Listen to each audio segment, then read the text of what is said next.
Kami po ng mga abogado, konsehal, vice mayor at department head ay nagplano na isang tabi ang mga ibang proyekto ng lungsod. Katulad ng naipangako ko sa inyo, kung maalala nyo mga kababayan, sa mga entablado ng kampanya, anong sabi ko sa inyo? Tao muna bago kalsada. Kung inyo pong naalala. Kaya po, ang ginawa namin, ang mga pagawaing bayan na maari namang makapaghintay at wala namang kumakalam na sikmurang ang kalsada, ay amin pong isinantabi. At nais kong ibalita sa inyo na nakakalap kami ng pondo. At ipaliliwanag ko sa inyo, mga kababayan, what transpired over the 12 hours. And I hope, pasensya na kayo, kailangan kong himay-himayin at ipaalam at magkaroon ng maliwanag at pagkakaunawaan sa plano ng inyong pamahalang lungsod, mga kababayan. At ipinagpapasalamat ko sa ating Majority Floor Leader, Joel Chua, sa ating pong President Pro Tempore, Ernesto Isip, at kay Vice Mayor at 10 ng mga konsehal. And let me read you the newly approved ordinance. Dahil ako po yung nagpatawag ng special session. Talagang napuyat din po yung aking mga konsehal. Talagang maswerte po ako. May mga kasama ako sa gobyernong ganito. But let me read you, and I hope, pasensya na po kayo, ito po'y salitang English, pero mamaya po, ipaliliwanag ko sa inyo ang epekto nito. Paano ko kayo maabot ngayon sa mga darating na araw. Immediately, then let me read, mga kababayan, an Ordinance 8625, an Ordinance authorizing Supplemental Budget Number 2, Series of 2020, through the budgetary realignment involving an amount of 591,500,000 for the City Amelioration Crisis Assistance Fund, or CACAF 2020. Ano po ang ibig sabihin nito? Let me read you the exact ordinance, then I will go on explaining it later. Whereas on Section 2 of Republic Act Number 11469 provides that Presidential Proclamation Number 92, Series of 2020, was issued declaring a state of public health emergency throughout the Philippines due to the Corona Disease 2019 or COVID-19. And Code Alert System for COVID-19 was raised to Code Red Sub-Level 2 in accordance with the recommendation of Department of Health and Interagency Task Force of the Management of Emerging Infectious Diseases. Further, Presidential Proclamation Number 929, Series of 2020, was issued declaring a state of calamity throughout the Philippines and imposed an enhanced community quarantine throughout Luzon. In view of the continuing rise of confirmed cases of COVID-19, the serious threat to the health, safety, security, and lives of our countrymen, the long-term adverse effects of their means of livelihood, and the severe disruption of economic activities, a state of national emergency is hereby declared over the entire country. Whereas, both proclamation enjoined all government agencies and local government units like us to render full assistance to and cooperation with each other and mobilizing the necessary resources to undertake critical, urgent, and appropriate disaster response aid and measures in timely manner to curtail and eliminate the threat of COVID-19.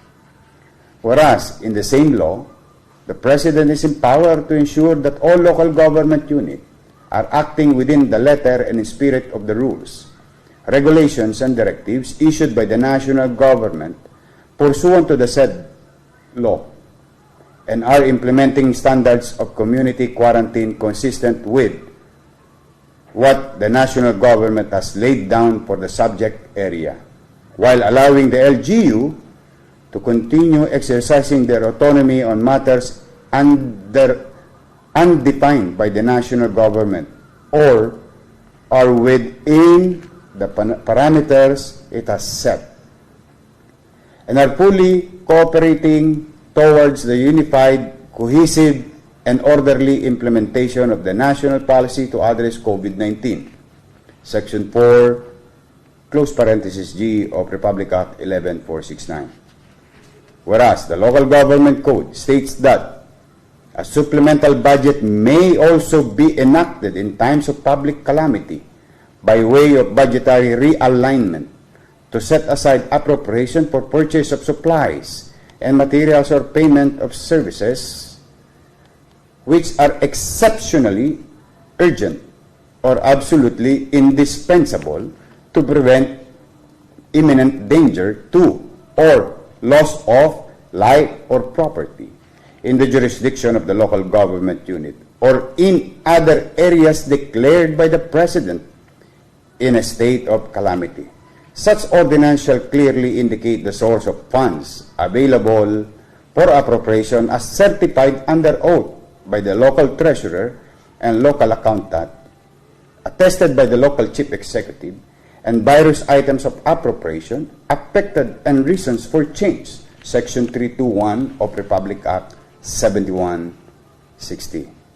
Whereas the Department of Interior and Local Government and Department of Budget and Management had issued Joint Memorandum Circular JMC number 01 dated March 27, 2020, providing additional guidelines on the utilization of the 20% of the annual internal revenue allotment for development project in view of the coronavirus 2019 situation.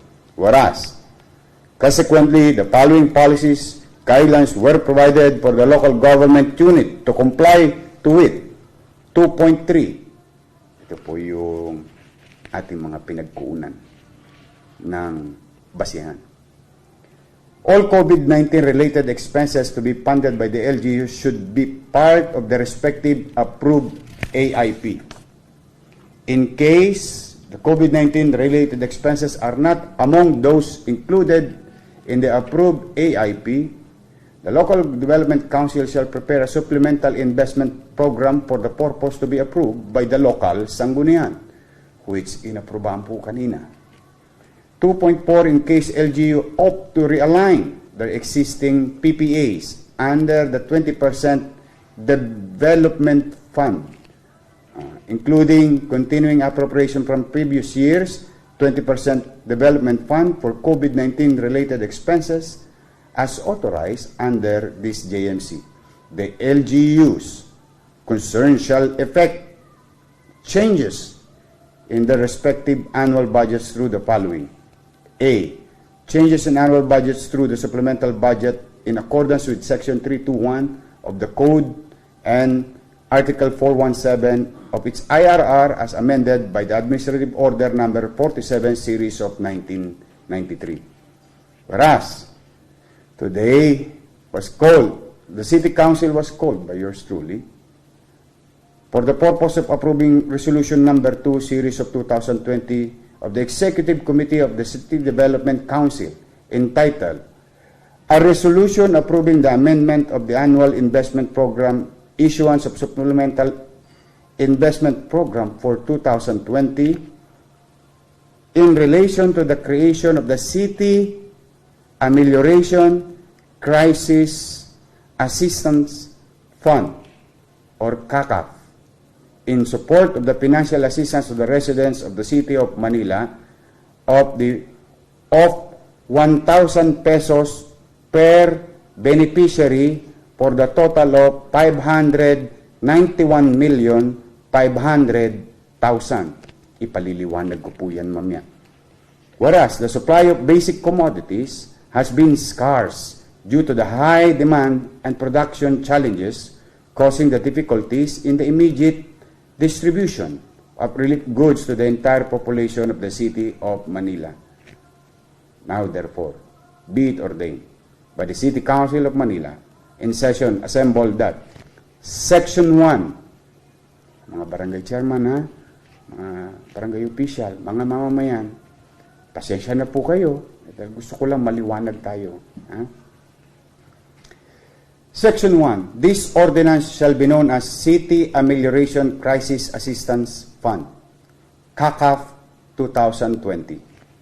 Section 2, the supplemental budget of the City Government of Manila for fiscal year 2020 in the amount of 591,500,000 through budgetary realignment for the City Amelioration Crisis Assistance Fund is hereby approved.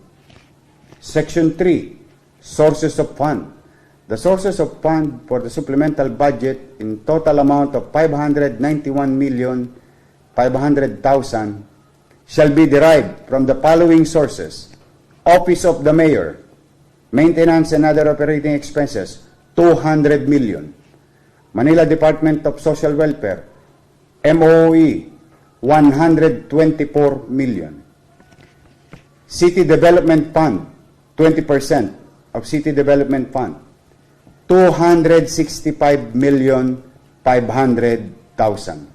Total of 591,500,000. Use of funds. Use of funds, the amount of 591,500,000 is hereby appropriated for the supplemental budget of the City Government of Manila as CACAF under the MOE donation account of Manila Department of Social Welfare. Section 5. Ito po, mga kababayan, pakinggan niyo po ito. Section 5. Beneficiaries.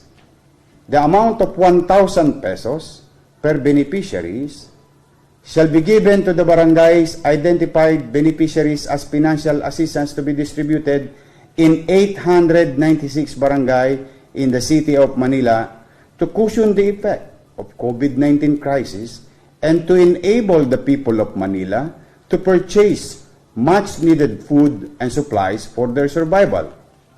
Section 6, para sa mga barangay officials. The amount appropriated in this ordinance shall be coursed through the barangay concerned, who shall be in charge of proper liquidation of the said fund subject to existing laws, rules, and regulations. Section 7, Effectivity Clause. The ordinance shall take effect immediately after its approval.